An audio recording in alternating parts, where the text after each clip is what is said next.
पिता और पुत्र और पवित्र आत्मा के नाम पर आमीन। सबों को जय यीशु। प्रभु यीशु ख्रिस्त में प्यारे भाइयों और बहनों, हम चालीसा काल में रोज एक वचन को लेकर मनन चिंतन कर रहे हैं। आज हम इब्रानियों के नाम अध्याय 11 वाक्य 6 पर मनन चिंतन करेंगे। वचन हमें क्या कहता है, क्या समझाना चाहता है। आज कहीं ना कहीं हमें इस चीज की सख्त जरूरत है। किस चीज की? वो वचन में हम जानेंगे। उसके बिना हमारा जीवन अधूरा है।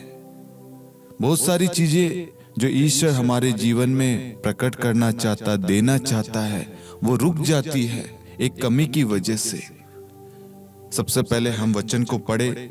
वचन कहता है, विश्वास के अभाव में कोई भी ईश्वर का कृपा पात्र नहीं बन सकता। जो ईश्वर के निकट पहुंचना चाहता है उसे विश्वास करना है कि ईश्वर है और वह उन लोगों का कल्याण करता है जो उसकी खोज में लगे रहते हैं। आज बहुत सारे लोग हैं जिनके अंदर विश्वास की कमी है, विश्वास का अभाव है। इस कमी की वजह से, इस अभाव की वजह से उनके जीवन में ईश्वर की कृपाएं प्रकट नहीं होती, ईश्वर की ब्लेसिंग रुक जाती है। ईश्वर आपको और आपके परिवार को आशीष देना चाहता है, लेकिन आप विश्वास नहीं करते। आप जब प्रार्थना करने बैठते हैं तो आपको विश्वास नहीं है कि मेरा जीवन, मेरी परिस्थिति बदलेगी या नहीं। कहीं ना कहीं आपके अंदर विश्वास की कमी है। ये विश्वास की कमी ये दर्शाता है कि हम किस पर, ईश्वर पर भरोसा नहीं करते। वह ईश्वर जिसने आपकी, मेरी, हम सबकी सृष्टि की है, रचना की है। वचन यहाँ पर स्पष्ट रूप से हमें समझाता है कि विश्वास के अभाव में कोई भी ईश्वर का कृपा पात्र नहीं बन सकता जो ईश्वर के निकट पहुंचना चाहता है। आज हम कहीं ना कहीं विश्वास की कमी की वजह से, उस अभाव की वजह से हम ईश्वर के निकट नहीं पहुंच पाते, उस ईश्वर के करीब नहीं जा पाते। उसके बीच में और हमारे ईश्वर और हमारे बीच में ये विश्वास का अभाव खड़ा है। हमें उस विश्वास के अभाव को दूर करना है ताकि हम ईश्वर के निकट पहुंच सके और ईश्वर हमारे जीवन में आशीषें, कृपाएं, अभिषेक बरसा सके। आगे वचन कहता है, उसे विश्वास करना है। किसे? हमें विश्वास करना है कि ईश्वर है। हमें विश्वास करना है कि ईश्वर है और वह उन लोगों की देखरेख करता है, उनका कल्याण करता है जो उसकी खोज में लगे रहते हैं। हमें जांचना, समझना है कि क्या हम सबसे पहले ये विश्वास करते हैं कि ईश्वर है और वह ईश्वर मेरी देखभाल करता है, मेरी देखरेख करता है, मेरा कल्याण चाहता है, मेरा अच्छा चाहता है, मेरी तरक्की चाहता है, मेरे परिवार को जोड़ना चाहता है, मेरे परिवार का भला चाहता है। हमें विश्वास करना है।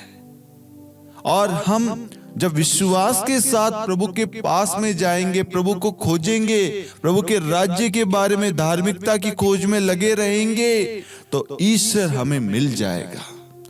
आज से पहले हम उस विश्वास के अभाव की वजह से प्रभु के निकट नहीं पहुंच रहे थे। हमारे अंदर विश्वास की कमी थी, उसका अभाव था। आज ईश्वर चाहता है कि हम इस चालीसा काल में विश्वास का वरदान मांगे, विश्वास करें कि यीशु मसीह है, हमारा खुदा है, पिता है, पुत्र है, पवित्र आत्मा है। हमें विश्वास करना है कि वो खुदा, वो परमेश्वर आपकी, मेरी, हम सबकी चिंता करता है, वो हमसे प्यार करता है, वो हमारा कल्याण चाहता है और हम विश्वास के द्वारा उस प्रभु के पास जाएं। जब हम विश्वास के साथ जाएंगे तो ईश्वर की कृपाएं हमें प्राप्त होगी। Hallelujah, hallelujah. इसलिए मेरे प्यारे भाइयों और बहनों, आज ईश्वर चाहता है कि हम विश्वास करें और उस विश्वास की कमी को अपने जीवन से हटाएं और वचन पर मनन चिंतन करें। जब हम वचन को पढ़ेंगे, वचन जो हमसे कहता है हम उसका अनुसरण करेंगे, उसका पालन करेंगे, हमारे विश्वास में बढ़ोतरी होगी। और अधिक से अधिक इस 40 काल में कोशिश कीजिए वचन को सुनने की, समझने की और उस पर चलने की। मैं आशा करता हूं कि आप सभी को आज के वचन के द्वारा लाभ प्राप्त हुआ होगा, एक मार्गदर्शन मिला होगा, एक राह मिला होगा, आपके विश्वास में बढ़ोतरी हुई होगी। आप इस प्रार्थना के लिंक को अन्य लोगों के साथ भी शेयर करना ताकि उनके विश्वास में भी बढ़ोतरी हो। पिता और पुत्र और पवित्र आत्मा के नाम पर आमीन। सबों को जय यीशु।